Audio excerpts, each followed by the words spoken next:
நம்ம இன்னைக்கு நெல்லிக்காய் தான் சாப்பிட போகிறோம். பாருங்க நான் சுத்தமாக கழுவி வச்சுருக்கேன். நம்ம மரத்தில் வந்தது இது சின்ன நெல்லிக்காய். இதை நான் வித்தியாசமான சுவையில் உங்களுக்கு சேர்த்துக்கிறேன். அதுக்கு உப்பு எடுத்துக்கலாம்.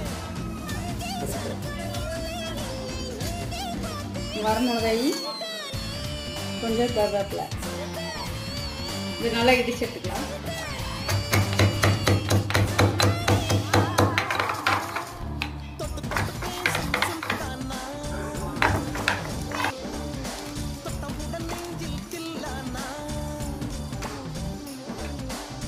கொஞ்சம் போத நாட்டு சர்க்கரையை குடிக்கலாம்.